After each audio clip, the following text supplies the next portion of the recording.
Baldwin is free. We aren't kidding. 288 days later, and he has still not been charged with shooting his camera woman. How's that fair?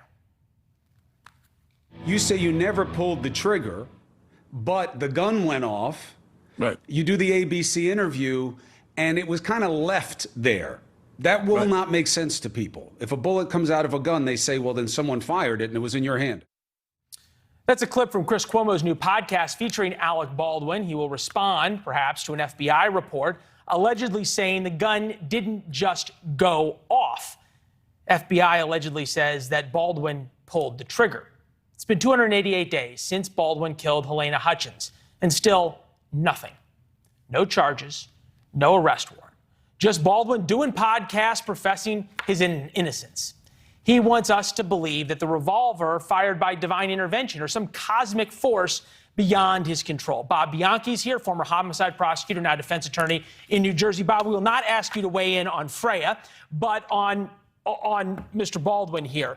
I know the armor was supposed to make sure it was unloaded. I understand that it's practice that the director's supposed to do all these things for guns on the set.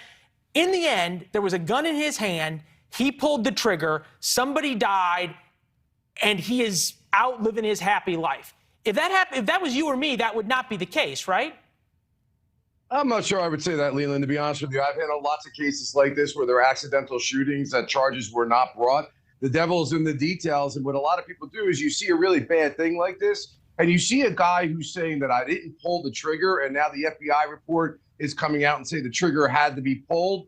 And you don't like that. It doesn't feel good. But the fact is they've got to meet the elements of the offenses in New Mexico law, which just doesn't mean you had a gun and someone died accidentally. You have to show involuntary manslaughter, which means you have to prove to 12 jurors beyond a reasonable doubt, which is not always an easy thing to do, that he did not use due care and circumspection. And the thing that where the defense is definitely going to go here is on two major points. Number one, the reason standard industry is that the armorer and the assistant director are responsible for this, that he was handed this weapon, was told it was a cold gun, because we all know on sets that people pull guns out, they point them at people, and they pull the trigger. So that's one defense. The second one is that you have a medical examiner who's an independent agency who's saying this was an accidental death. So as a prosecutor, I'm like, now I got to fight my medical examiner about this. Well, I guess the medical examiner could change their report, right, and say in the light of the new facts. Yeah, of okay, course. You're not buying it. Listen to Alec Baldwin on ABC saying he didn't pull the trigger.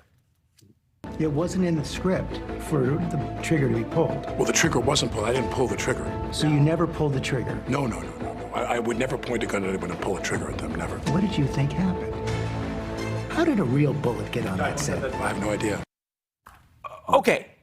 Rule number one in gun safety, you're handed a weapon, you make sure yourself, you verify yourself that it is empty. That is rule number one. Anybody who's ever handled a weapon, ever been to a shooting range will tell you that. Thanks for watching. Go to newsnationnow.com to find NewsNation on your television provider. And don't forget to subscribe. Click the red button to get more of NewsNation's fact-driven, unbiased coverage.